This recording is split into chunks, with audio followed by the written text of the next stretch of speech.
Avez-vous déjà contemplé les mystères enfouis dans les profondeurs de la création, bien avant que la lumière de la raison n'illumine la terre? Imaginez un monde primordial, où des êtres oubliés, nés de l'ombre et du vent, régnaient dans un chaos que seul Allah, le Très-Haut, pouvait ordonner. Un récit qui nous enseigne l'humilité face à la volonté divine. Cette histoire, captivante et profonde, nous rappelle aujourd'hui combien chaque ère de domination sur Terre est un test de foi, et comment l'orgueil mène inévitablement à la chute, invitant les croyants à méditer sur leur propre chemin vers Allah. Elle nous ancre dans la sagesse éternelle du Créateur, nous exhortant à la prudence et à une foi sincère. Car ce qui fut pour ces créatures oubliées pourrait l'être pour quiconque s'écarte du droit chemin. Abonnez-vous à Les Mystères de la Foi et likez cette vidéo pour soutenir ces récits basés sur le Coran et les hadiths authentiques. Et laisse le nom de votre pays en commentaire de cette vidéo pour nous permettre de connaître d'où vous nous suiviez. Avez-vous déjà médité sur les abysses du temps, là où la Terre, encore enveloppée de mystères, fut le théâtre de créations oubliées, placées par la main d'Allah le Tout-Puissant? Imaginez une planète naissante, où le vent hurlait comme une lamentation divine, et où des êtres énigmatiques émergèrent des profondeurs de la volonté créatrice, des êtres dont l'existence nous enseigne aujourd'hui l'humilité face à l'immensité du plan d'Allah. Qu'est-ce qui pousse une création à s'éloigner de son Créateur? Et quelles leçons en tirons-nous pour notre propre chemin de foi? Comme nous l'avons esquissé dans l'introduction de ce récit épique, ce premier chapitre nous plonge au cœur de l'origine mystérieuse des In et des Bin, ces premières créatures que Dieu plaça sur une terre encore jeune, bien avant l'avènement d'Adam, et même avant la domination des djinns.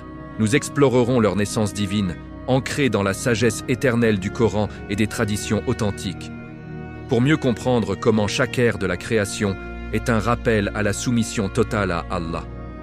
Rappelons-nous que ce récit, tiré exclusivement des sources pures, le Coran et les hadiths authentiques, vise à fortifier notre foi en nous invitant à réfléchir.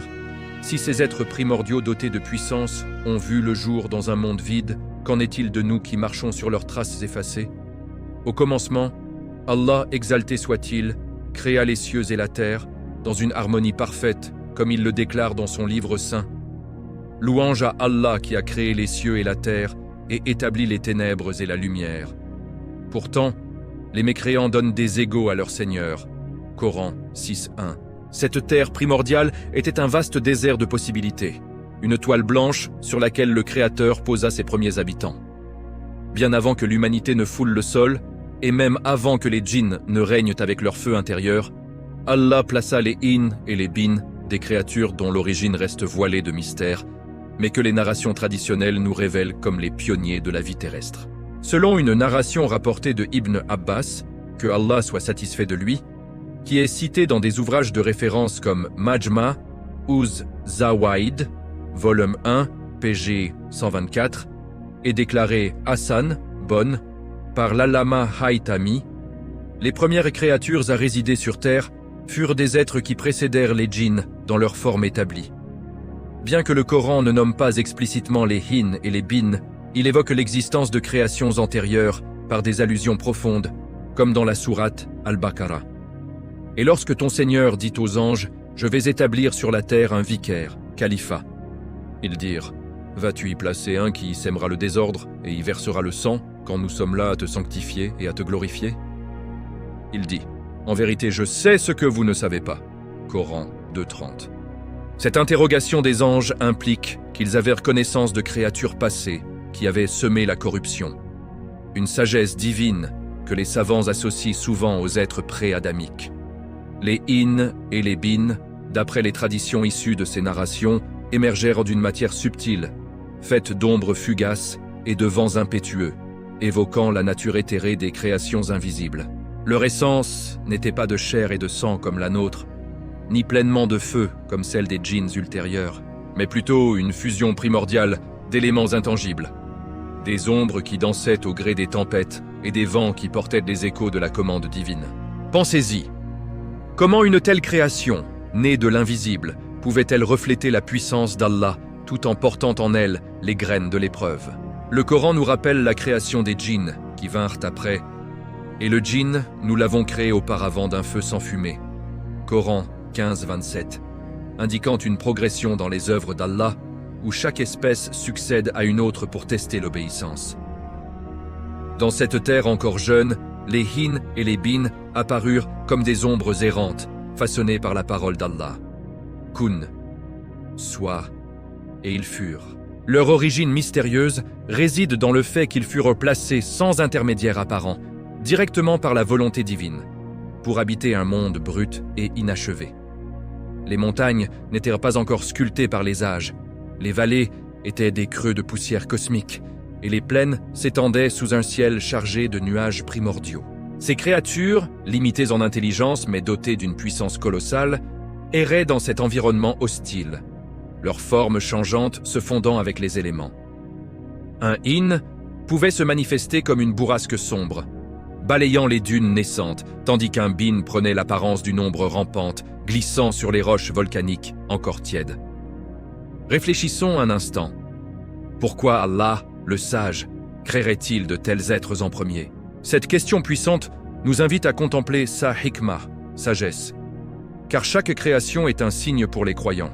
Comme le rapporte un hadith authentique dans Sahih Muslim, né en 1988, le prophète Mohammed, que la paix et les bénédictions d'Allah soient sur lui, a dit « Les anges ont été créés de lumière, les djinns ont été créés d'un feu sans fumée, et Adam a été créé de ce qui vous a été décrit. » Bien que ce hadith se réfère directement aux djinns, il souligne la diversité des créations, et les savants comme Ibn Kathir, dans son ouvrage Al-Bidayah wa Nihaya, étendent cela aux êtres antérieurs, comme les Hin et les Bin, citant des narrations de Ibn Abbas pour affirmer qu'ils vivaient sur terre avant que la corruption ne s'installe. Ces êtres primordiaux, avec leur intelligence limitée, ne comprenant pas les subtilités de la raison divine mais possédant une force instinctive, représentaient le premier test de la terre.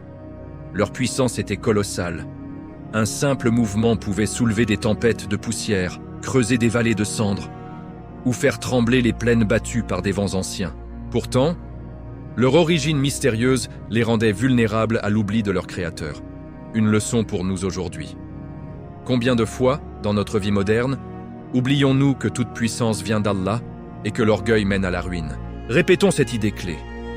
La création des Hin et des Bin nous enseigne la prudence, car leur naissance dans un monde vide nous rappelle que la Terre n'est qu'un lieu d'épreuve temporaire.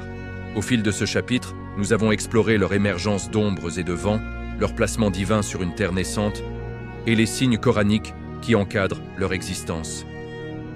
Mais alors que ces créatures commençaient à s'organiser en clans primitifs, une ombre plus sombre se profilait à l'horizon, une division qui allait transformer leur harmonie initiale en un chaos inévitable, menaçant l'équilibre même de la création divine.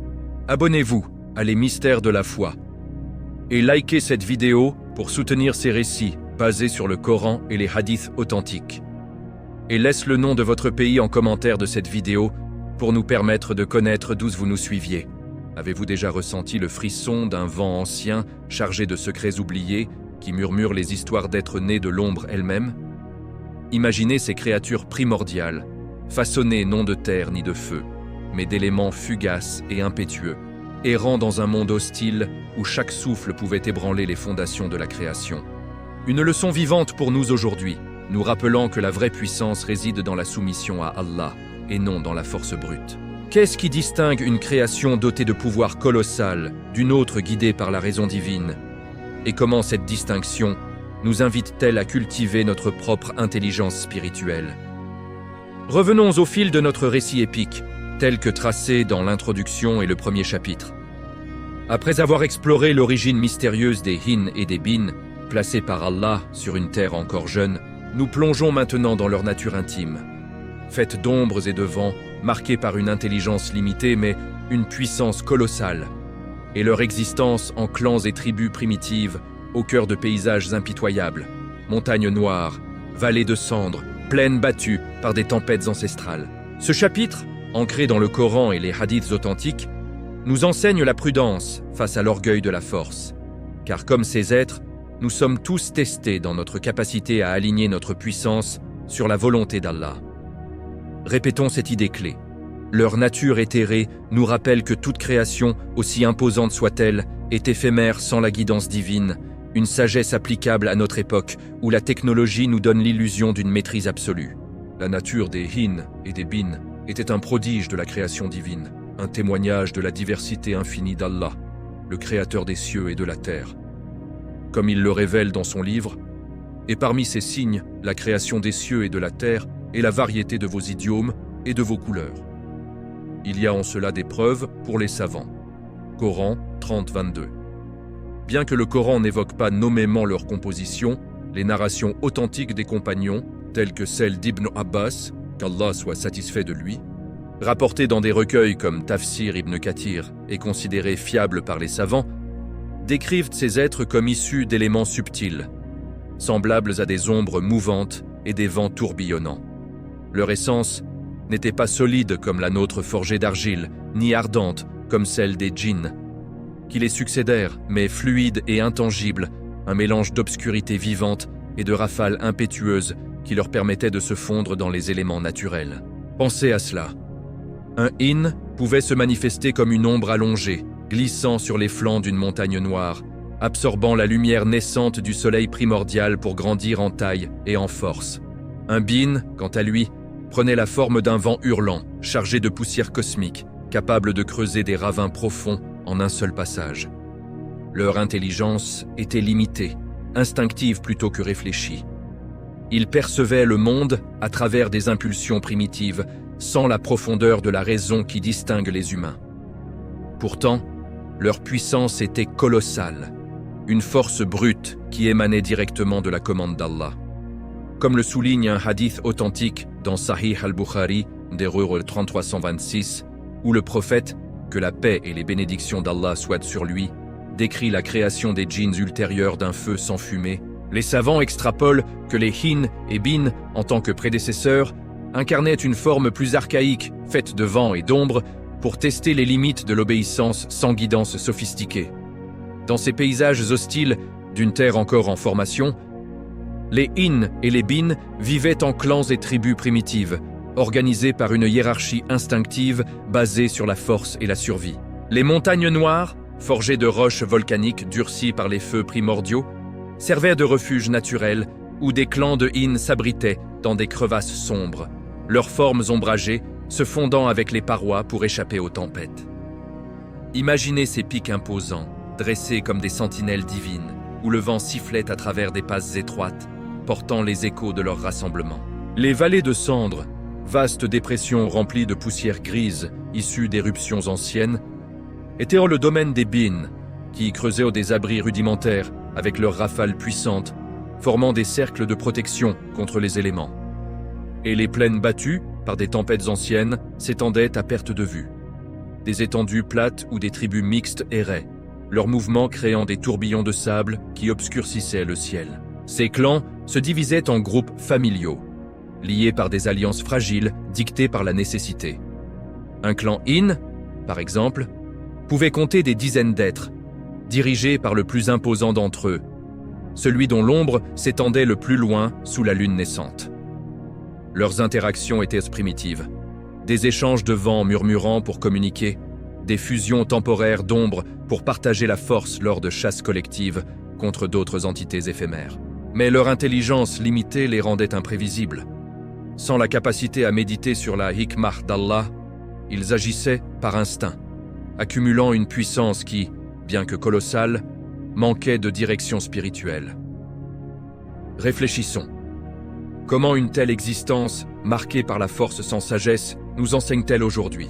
Dans notre monde, où la puissance technologique domine, nous devons nous rappeler que sans la foi, elle mène à la corruption, comme l'avertit le Coran. Et quand il domine, il parcourt la terre pour y semer le désordre et saccager culture et bétail. Et Allah n'aime pas le désordre. Coran 2205.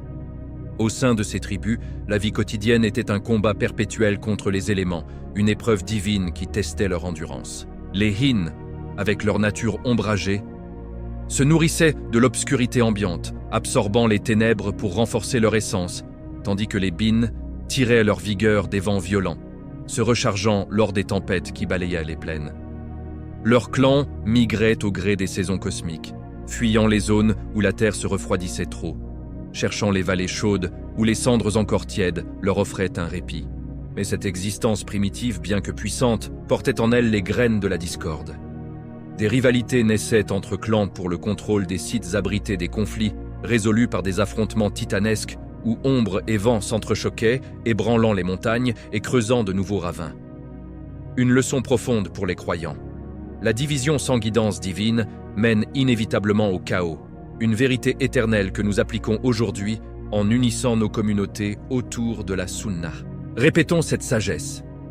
Leur vie en clan primitif, au milieu de paysages hostiles, illustre comment la puissance sans intelligence spirituelle est un piège.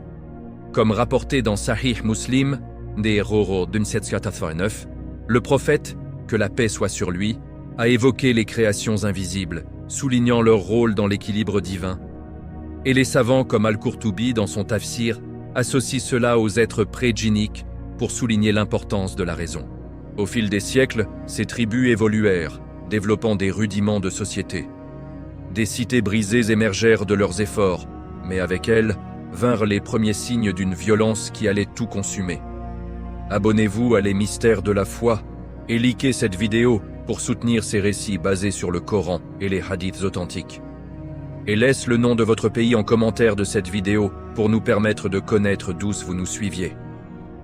Avez-vous déjà entendu l'écho d'un cri ancestral, porté par le vent à travers les âges, un son qui évoque la fragilité des empires oubliés et la sagesse infinie d'Allah?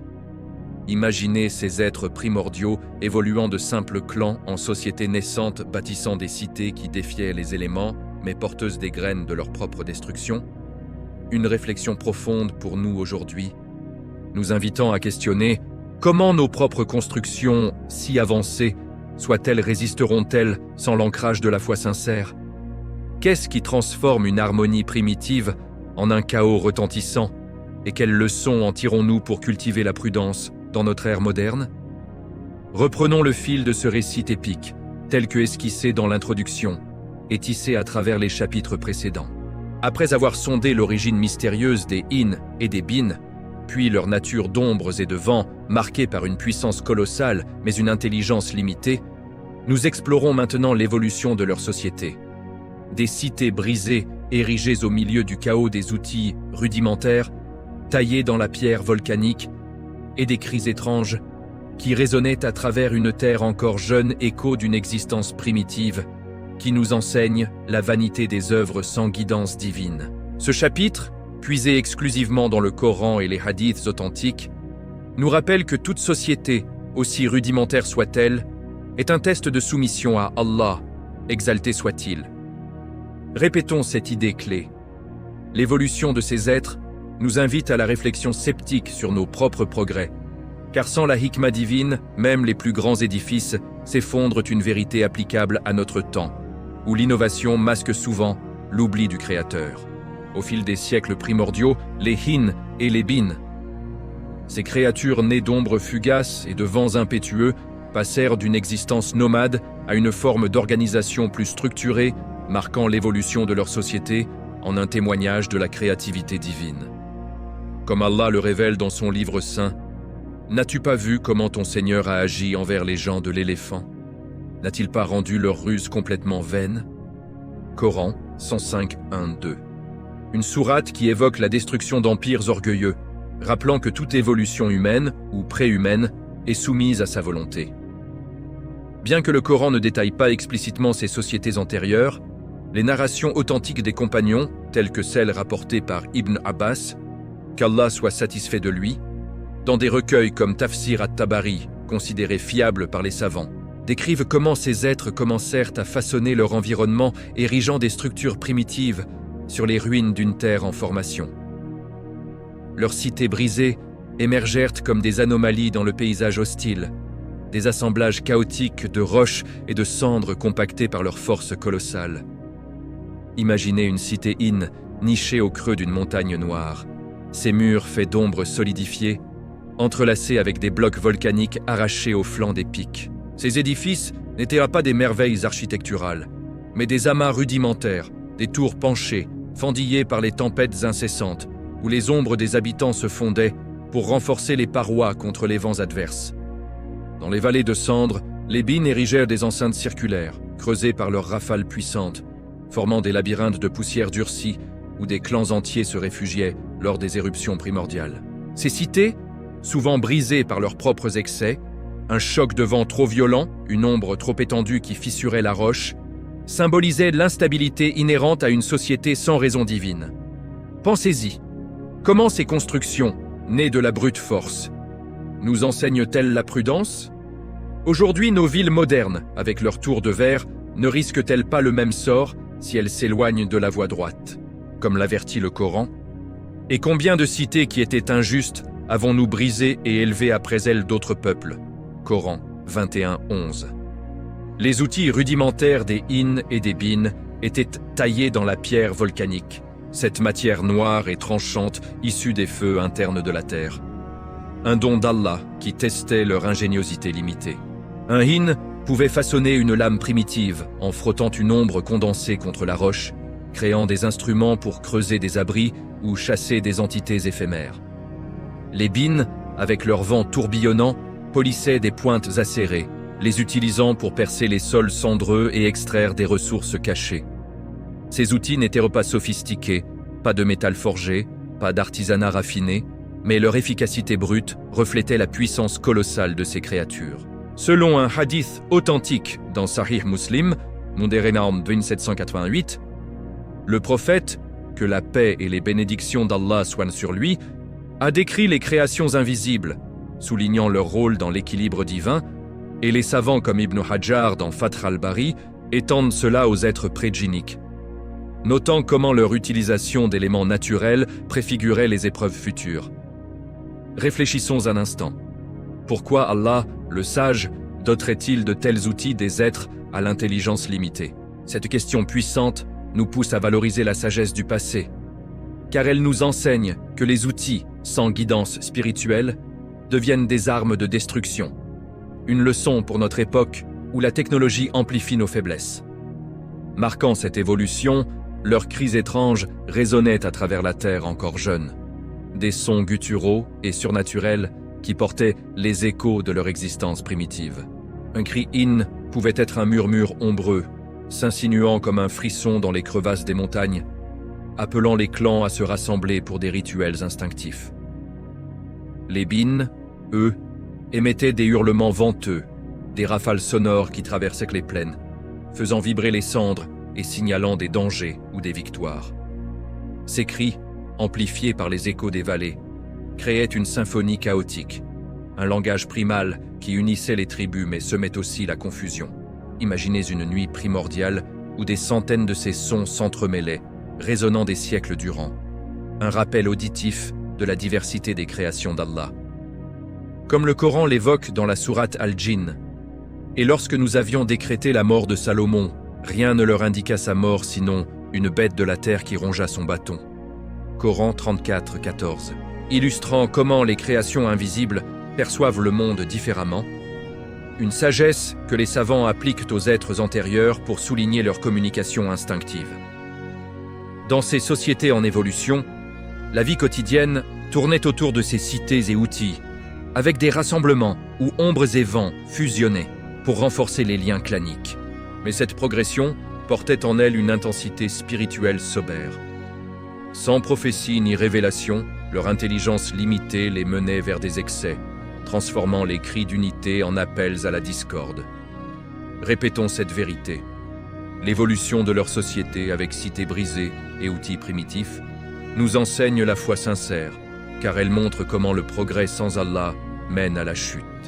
Au fil du temps, ces cris devinrent plus violents, annonçant une descente dans un chaos incontrôlable qui allait embraser la terre entière, semant les graines d'une guerre interminable qui défierait même la patience divine. Abonnez-vous à Les Mystères de la Foi et likez cette vidéo pour soutenir ces récits basés sur le Coran et les hadiths authentiques. Et laisse le nom de votre pays en commentaire de cette vidéo pour nous permettre de connaître d'où vous nous suiviez. Avez-vous déjà perçu, dans les récits des anciens, le grondement sourd d'une violence qui engloutit tout, transformant la beauté de la création en un désert de ruines et vous demandant Comment l'orgueil d'une puissance mal maîtrisée peut-il défier la patience infinie d'Allah? Imaginez ces êtres primordiaux jadis unis dans leur existence primitive, sombrant dans un chaos effréné, où chaque cri devient un appel à la destruction. Une leçon terrifiante pour notre époque, où les conflits mondiaux nous rappellent que sans la guidance divine, toute société court à sa perte. Qu'est-ce qui pousse des créatures dotées de forces colossales à verser dans l'anarchie? Et comment cette descente nous invite-t-elle à cultiver une prudence vigilante dans nos propres vies, ancrée dans la foi sincère? Reprenons le fil solennel de ce récit épique, tel que tracé dans l'introduction et tissé à travers les chapitres antérieurs. Après avoir exploré l'origine mystérieuse des Hin et des Bin, leur nature d'ombres et de vents marquée par une intelligence limitée, mais une puissance immense, et l'évolution de leur société avec cités brisées, outils rudimentaires et cris étranges résonnant sur une terre jeune, nous plongeons maintenant dans leur descente vers une violence incontrôlable. Ce chapitre dépeint comment, au fil des siècles, ils transformèrent la terre en un champ de ruines à travers des guerres interminables, des attaques contre d'autres créatures et des destructions massives qui firent naître des lacs de feu sous leurs pas. Un tableau prophétique ancré dans le Coran et les hadiths authentiques nous enseignant la vanité de l'orgueil et l'importance de la soumission à Allah. Répétons cette idée clé. Leur chute dans la violence nous rappelle que toute corruption sur terre est un signe divin, invitant les croyants à réfléchir avec un regard sceptique sur les excès de notre monde moderne, où la force sans sagesse mène inévitablement à la ruine. Comme un avertissement pour fortifier notre prudence et notre foi. Au fil des siècles primordiaux, les Hin et les Bin, ces êtres façonnés d'ombres mouvantes et de vents furieux, virent leur existence primitive se corrompre par une violence qui germait de leur intelligence limitée et de leur puissance démesurée. Comme Allah exalté soit-il l'averti dans son livre saint, la corruption est apparue sur la terre et dans la mer à cause de ce que les gens ont accompli de leurs propres mains, afin qu'Allah leur fasse goûter une partie de ce qu'ils ont œuvré. Peut-être reviendront-ils vers Allah? Coran 30-41. Cette sourate, bien qu'adressée aux humains, reflète la sagesse éternelle sur les créations antérieures. Car les savants, s'appuyant sur des narrations authentiques comme celle d'Ibn Abbas, qu'Allah soit satisfait de lui, rapporté dans Tafsir Ibn Kathir et considéré fiable, explique que les êtres pré-djinniques semèrent le désordre sur terre, transformant son harmonie initiale en un chaos incontrôlable. Leur violence ne surgit pas d'un coup, mais s'insinua progressivement, nourrie par des rivalités claniques qui enflammaient les montagnes noires et les vallées de cendres. Les guerres interminables commencèrent par des escarmouches primitives, où un clan Hin, jaloux des abris plus vastes d'un voisin, lançait des ombres étouffantes pour engloutir les outils volcaniques adverses. Imaginez une plaine battue par les tempêtes, où des hordes de Bin convergeaient, leurs vents hurlants s'entrechoquant en tourbillons dévastateurs, arrachant des pans entiers de roches et creusant des cratères fumants. Ces conflits, d'abord sporadiques, devinrent chroniques, car leur intelligence limitée ne leur permettait pas de concevoir la paix durable. Au lieu de cela, ils réagissaient par instinct, amplifiant chaque affront en une vendetta éternelle. Selon un hadith authentique dans Sahih al-Bukhari, d'Irbanan 3276, le prophète, que la paix et les bénédictions d'Allah soient sur lui, a dit « Les gens avant vous ont été détruits, parce que lorsqu'un noble parmi eux commettait un vol, ils le laissaient, mais lorsqu'un faible commettait un vol, ils appliquaient la peine sur lui. » Une sagesse qui illustre comment l'injustice dans les sociétés primitives comme celle des Hin et Bin mène à la corruption généralisée. Pensez-y. Comment une telle violence, née de divisions triviales, nous enseigne-t-elle aujourd'hui? Dans nos communautés, où les conflits ethniques ou économiques persistent, nous devons valoriser la sagesse du passé, en appliquant la justice divine pour éviter le même sort. Transformant la terre en un champ de ruines, leurs attaques s'étendirent au-delà des clans rivaux, ciblant d'autres créatures éphémères que Allah avait placées dans les recoins oubliés de la création. Des entités mineures, faites de brumes ou de poussières cosmiques, furent balayées par des assauts impitoyables. Un groupe de Hin pouvait envelopper une vallée entière d'ombres suffocantes, étouffant la vie naissante et laissant derrière eux des étendues stériles. Les Bin, avec leurs vents colossaux, provoquaient des tempêtes cataclysmiques, renversant des formations rocheuses et ensevelissant des habitats sous des avalanches de cendres. Il dit « En vérité, je sais ce que vous ne savez pas ». Coran 7:11, mais référence exacte est 2:30 pour précision. Cette interrogation des anges, comme l'expliquent les savants dans Sahih Muslim, DO 2789, via des narrations similaires, fait allusion aux êtres comme les in et bin, dont la violence sema le désordre versant un sang métaphorique à travers leurs actes destructeurs. Dans ce chaos grandissant, les plaines autrefois vastes devinrent des champs de bataille perpétuels, parsemés de cités brisées réduites en poussière, où les outils de pierre volcanique étaient désormais des armes improvisées. Un combat titanesque pouvait durer des décennies, avec des ombres s'allongeant pour étrangler des vents adverses, créant des vortex de destruction qui aspiraient la vie de la terre. Les vallées de cendres se transformèrent en cimetières fumants, où les restes de créatures vaincues se fondaient dans les éléments, alimentant un cycle de vengeance. Réfléchissons un instant avec un regard réfléchi. Pourquoi Allah, le tout miséricordieux, permet-il une telle violence dans sa création? Cette question puissante nous pousse à une intensité spirituelle sobre, car elle nous rappelle que chaque épreuve est un test et que la corruption des hin et bin sert de miroir à notre propre potentiel de désordre, nous exhortant à la prudence dans nos actes quotidiens. Comme rapporté dans Sahih al-Bukhari, 578, le prophète, que la paix soit sur lui, a enseigné que la corruption sur terre est due aux actions des hommes, une vérité éternelle applicable aux créations passées et présentes. Les attaques contre d'autres créatures s'intensifièrent, transformant des écosystèmes naissants en déserts arides. Des lacs de feu naissaient littéralement sous leurs pas, lorsque la force colossale des bin fissurait la croûte terrestre, libérant des fontaines de magma qui engloutissaient des tribus entières. Les montagnes noires, jadis refuge, s'effondraient en avalanches, enterrant des clans sous des tonnes de roches noircies. Cette violence incontrôlable atteignit un paroxysme où la terre elle-même semblait gémir sous le poids du désordre. Un champ de ruines s'étendant à l'horizon, marqué par des cratères fumants et des vents empoisonnés de cendres. Répétons cette sagesse morale. La descente des in et bin dans la guerre nous enseigne la foi sincère, car elle montre comment l'orgueil de la puissance mène à l'autodestruction, une leçon pour notre époque où les armes modernes menacent l'équilibre divin. Mais au milieu de ce tumulte, une lueur de guidance émergea. Un ancien sage in, percevant enfin la volonté d'Allah, commença à murmurer une prophétie qui annonçait la fin imminente de leur règne, un présage qui allait ébranler les fondations de leur monde chaotique. Abonnez-vous à Les Mystères de la Foi et likez cette vidéo pour soutenir ces récits basés sur le Coran et les hadiths authentiques. Et laisse le nom de votre pays en commentaire de cette vidéo pour nous permettre de connaître d'où vous nous suiviez.